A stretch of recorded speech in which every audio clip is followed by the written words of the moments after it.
Two federal inmates sentenced for racially motivated murder. Atlanta. Donald R. LaFond Jr. was sentenced today to life imprisonment, and Jason Robert Whittison was sentenced to 31 years and 8 months in federal prison for murdering a fellow prison inmate at the United States Penitentiary in Atlanta. Both defendants were convicted of second-degree murder after a jury trial on February 3, 2014. These defendants, members of a white supremacist prison gang, brutally murdered another inmate for not objecting to having an African-American cellmate, said United States Attorney Sally Quillian Yates. Whether racially motivated violence occurs in our streets or in our prisons, we will hold the perpetrators accountable.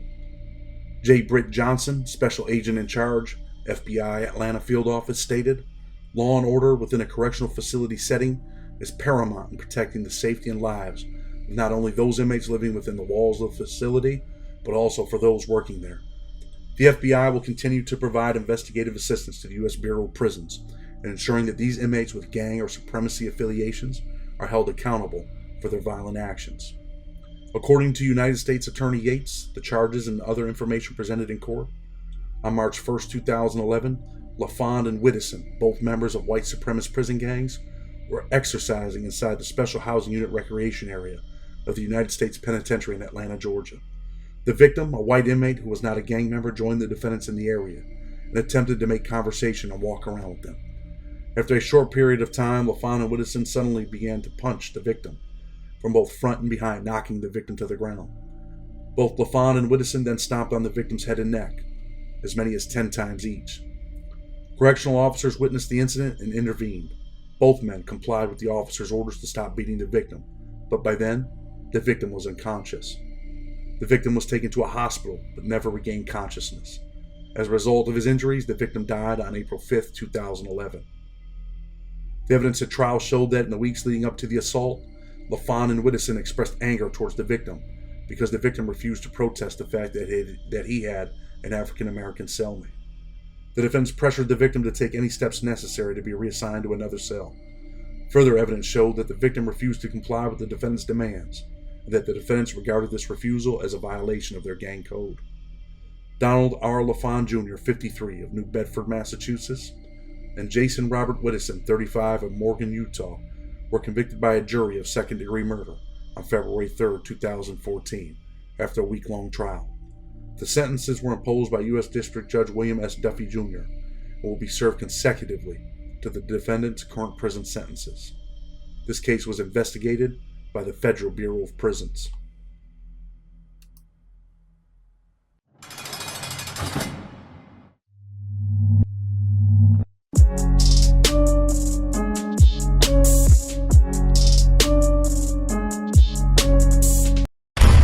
What's up, everybody? Back at you with another episode of Blood on the Razor Wire TV, where we bring it to you real and we bring it to you raw.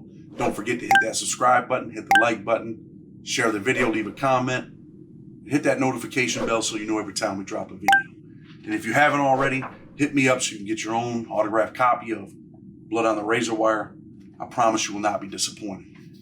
Today we're going to do a little reading out of the book, and we're going to talk about a couple different things. We're going to talk about one dude who just took his life and threw it away after serving nearly his whole 25-year sentence. He had just a little bit of time left, and he took his life and balled it up and tossed it in a garbage can. So let's start at chapter 19. After the lockdown, the violence never ceases to exist. The thirst to unleash anger on others pulsates through the prison. Staff have allowed a former police chief from Louisiana to walk the compound. That's the talk on the line, at least. It is alleged that he found himself on the other side of the law for violating the civil rights of the people he arrested. Part of the intake process is an interview with the prison's captain. The captain decides if a prisoner is safe to walk the compound. Safe? No one is safe to walk the line on this compound. Not me, not other prisoners, not staff. This guy is literally a lone zebra among lions. Two men from the Aryan Resistance Militia, armed, volunteer to make the hit on the ex-cop. One of the men is Donnie. Ironically, Donnie is from Massachusetts. He's not in our car because he is an armed gang member. He is nearly 17 years in on a 25-year sentence. He admits anger, a roughness that cannot be faked. Like Red, Donnie also has a heroin habit that he fuels with proceeds from his moonshining business. He looks like an old Viking, short, stocky, a long grain goatee. Although a little older looking, Donnie is tough as nails. He could have been a commanding officer in any of the several branches of our military. Instead, he is a loyal soldier to his prison gang. When the beating was over, the ex-cop was still alive. Barely. He had to be mercy flighted to a hospital after this flagitious whipping, where he was kicked in the head numerous times with a hard plastic tip boot. Within 30 days, Donnie is out of the chute. Pats on the back for a job well done. The saga at Big Sandy swirls like an out-of-control tornado. Gazing out the windows, my eyes look past the razor wire to the hills where trees dance slowly in the warm wind. Daydreaming of home, my family, my mother, the people I care for. Tease, no one can know how I really feel unless they've been in this prison, trapped in a dangerous place, wishing I could take back some of the decisions I made. I wonder how many other men look out their windows, craving a second chance at life, silently telling God that if he would only grant their request, they would never reoffend. Big Sandy has a way of making even hardened men appreciate life, liberty, and the pursuit of happiness. The old saying, crime doesn't pay, rings true. My most treasured fantasy is being on the other side, climbing the trees that sway in the wind. Running through the tinted green grass to a hiding place is a fantasy imprinted on my subconscious, amplified by repetition. A knock at my cell door jolts me from my run in the grass. From the grass back to my cell. I lift my head and nod. Lefty walks in. "What are you looking at out there?" Lefty asks. He walks to the window to take a look himself. "The trees, man, the trees," I sigh. "Man, with your time, fuck the trees. It's just gonna fuck you up looking out there. You have to accept this is your life for now, Chad." "I know, but I like looking out there." "Do what you want, but my advice is fuck the trees, fuck the grass, fuck the world," Lefty says. He laughs. "You're not coming here to tell me about the trees, right? What's up?"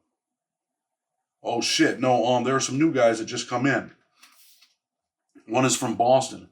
I'm sure he's going to be in your car, so you might want to come meet him." I follow Lefty and we approach the new guy. Lefty begins the introduction. "This is Chad, the guy I told you about from New York." The new guy extends his hand to shake mine. "Frank, I'm from the Cape." "How much time you got?" I ask. 12 years for heroin and a gun." Frank is jittery. I can tell he is nervous. Like myself, he rode that long, lonely bus from Atlanta. He listened to the same Big Sandy stories I heard. "Come on, man, we'll go to my cell to talk away from these dudes," I say. As soon as we are out of earshot of the other prisoners, Frank begins to pelt me with questions. The fear in his eyes is immediate. The anguish in his voice is noticeable. "Look, man," I say to him, "you're going to be all right. I know you're nervous. Man, why would they send me to a place like this? I'm only 24 years old with 12 years, kid." Frank's eyes start to water as he tells me this, because the people in charge are scumbags. They don't care about shit. "People are getting killed here," Frank says. "It's not as bad as the stories you heard," I lie to Frank, hoping to calm him down. My intentions are simply to help ease Frank's fears until he can adjust to his new circumstances. If he can make it through the first few days, he will be okay.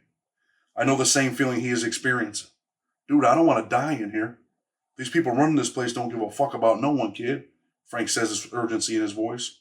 "Look, you're too nervous. Are you hot?" "It's freezing cold in here. I ain't hot." "Nah, man, hot. Like, did you snitch on someone in your case? They call that hot in here." "Fuck no. I'm a petty-ass drug dealer that they sent to this slaughterhouse." "Okay, I'm going to give you some advice that I should not give you. If you're hot, you need to get the fuck out of here because they will hurt you. If not, you're good here." I say this to Frank with firmness in my voice so he gets the point. "Chad, look at me. I'm not hot or whatever you call it, but I am scared. Here's a little secret for you. I was too a few months ago when I first got here. I'm still here and I ain't been killed. You're going to make it. Just try to calm down." For some reason, I'm determined to help Frank make it. I don't want him to take that long walk out of fear. That could ruin his career. He is nervous, fearful. Scared people sometimes take the walk to protective custody for no real reason other than their misplaced fear. People don't understand that making that choice only makes their stay in prison harder. The call for chow echoes throughout the unit. When I reach Frank's cell, he's laying in his bunk, staring at the ceiling. He tells me that he doesn't want to go to chow. He has to be hungry after the trip. My urging him to join me does little. He protests, telling me that he's tired and not hungry. His fear of being here, of meeting more felons, prevents him from eating. Steve sees me as I enter the chow hall and waves me toward him. "Hey, you got a new guy from Boston over there?" he asks. I can tell he is wondering why the new guy is not with me. "Yeah, his name is Frank. He's from the Cape." "Oh yeah, where is he?" Steve asks with a smile. He didn't come to chow, said he wasn't hungry, wanted to shower and relax. I could tell Steve is pissed off, although he pretends that he isn't. He thinks everyone should worship him. Those who don't should be brutalized. At least that is what I think Steve thinks. I dislike Steve more and more with every passing day.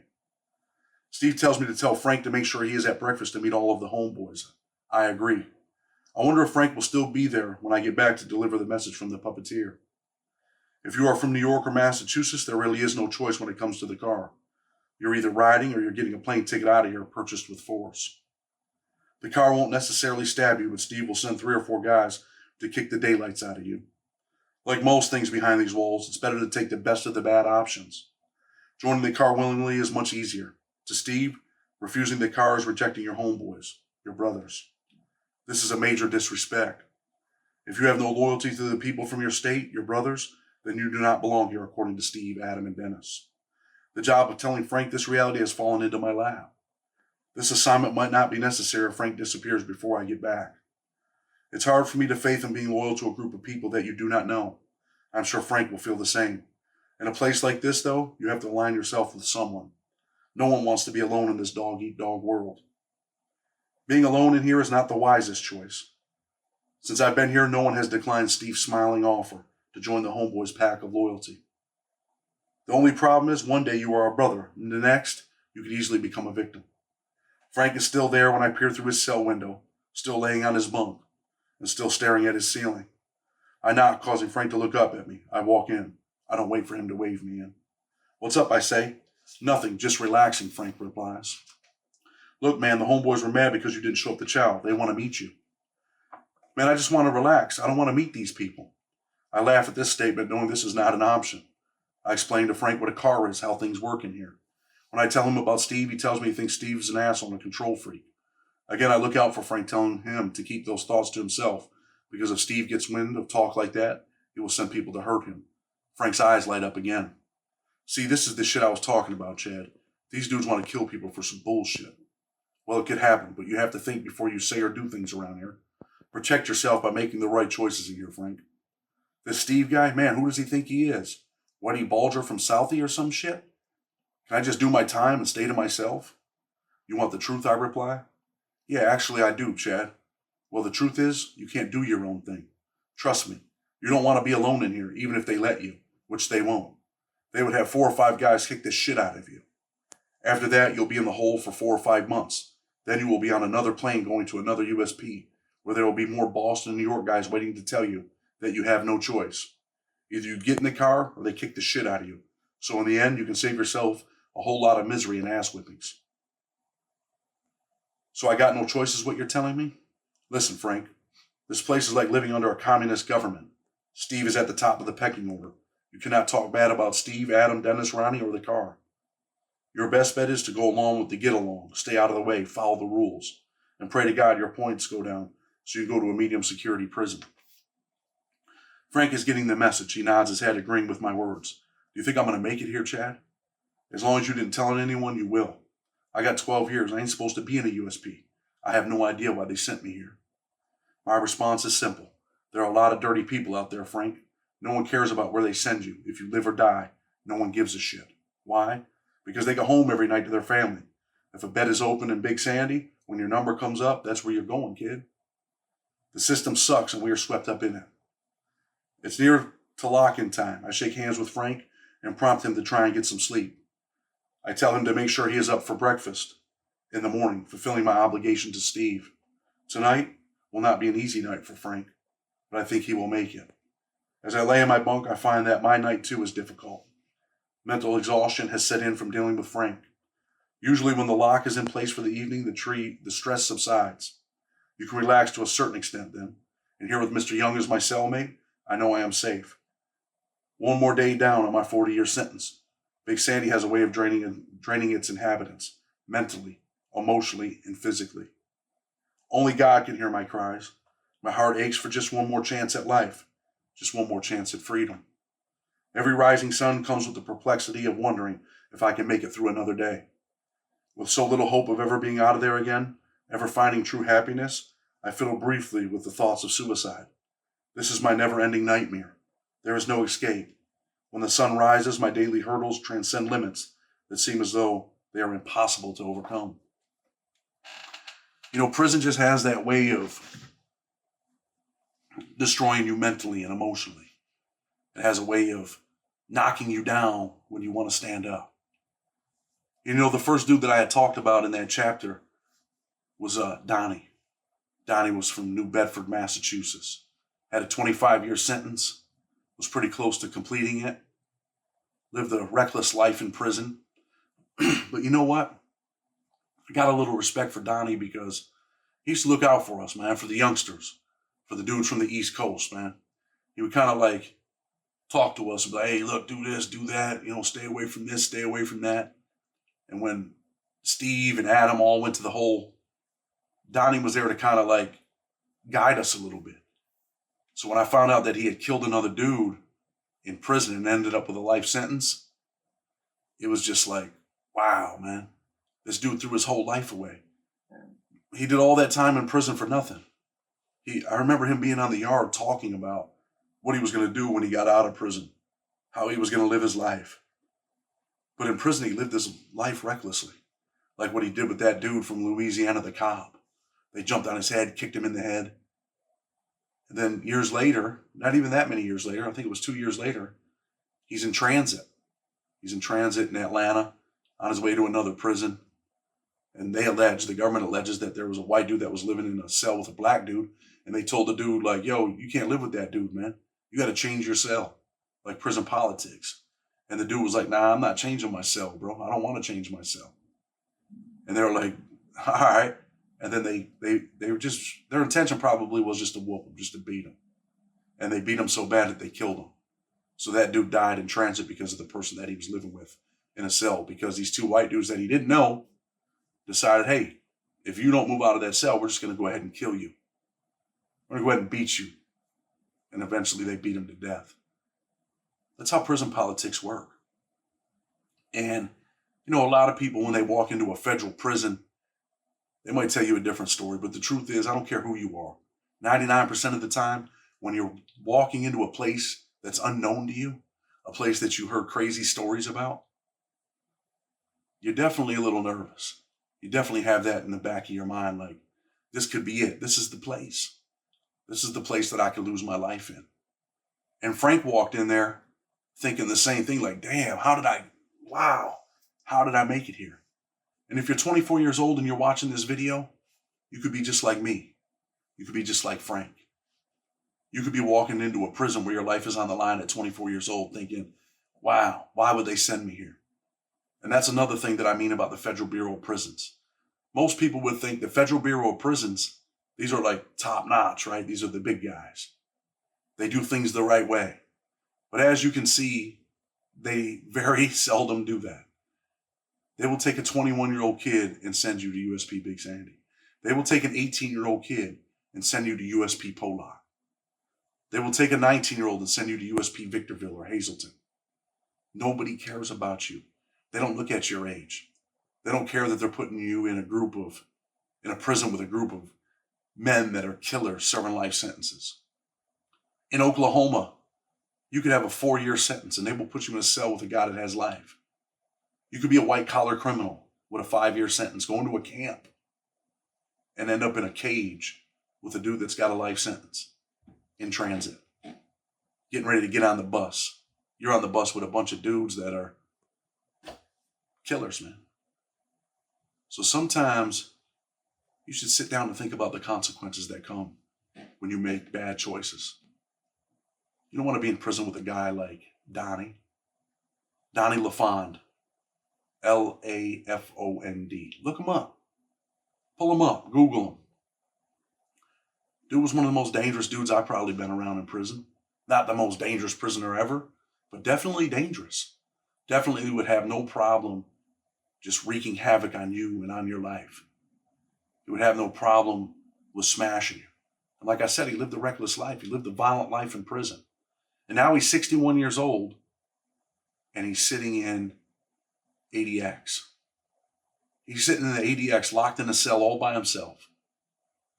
There's nobody to hurt. There's probably no drugs to get high on. There's no way to make moonshine. That was his hustle. He would make moonshine and support his heroin habit in prison by making moonshine and reselling it. He'd get drunk, and sometimes he'd get drunk and get crazy. But the moral of the story is what? That Donnie LaFon took his life, turned it into a piece of paper and balled it up, and just tossed it in the garbage can. He threw his whole life away. And the crazy part is, like I said earlier, he used to talk about all the things he was going to do with his life when he got out of prison. And now, his life is a concrete bunker. Forever lost. Forever gone. There'll be no Christmases. There'll be no Christmas trees. There'll be no real pizza. There'll be no real going out to dinner. There'll be no driving a car. This man will never drive a car ever again. He might drive in a bus, but he'll be handcuffed and shackled, and somebody else will be driving him to his new destination. And they'll take him into a reception, and they'll take his chains off, and they'll strip search him. They'll make him bend over and spread his ass cheeks. A grown man, big shot gang member. Another man's going to tell him to bend over and spread his ass cheeks. Do you even know what that's like? To have another man tell you, take off your shirt, take off your socks, pants, underwear, okay. Lift your balls, okay. Run your fingers through your hair, through your ears. Turn around, bend over and spread your ass cheeks. Okay, squat down, cough. You're like, wow, man. This man just violated me, man. The big drug dealer, man. The big gangster. The big gang member. The big robber. Carjacker. Bank robber. Take your clothes off, man. I'm your boss today. Matter of fact, I'm your boss for the next 20 years. Take all your clothes off, stupid. You're just like, wow. This is it, huh? This is my life. Like I always say, I don't have to decide, you do. What are you worth? Are you worth having another man tell you to take your clothes off? To get butt naked? To be humiliated? And in a sense, disrespected? Real men make their own decisions. When you're locked behind that wall, you only can make small choices. You can't make your own decisions. At the end of the day, you're not the man you thought you were. Not when you're behind that wall. With respect, Blood on the Razor Wire TV. Until tomorrow, we're out.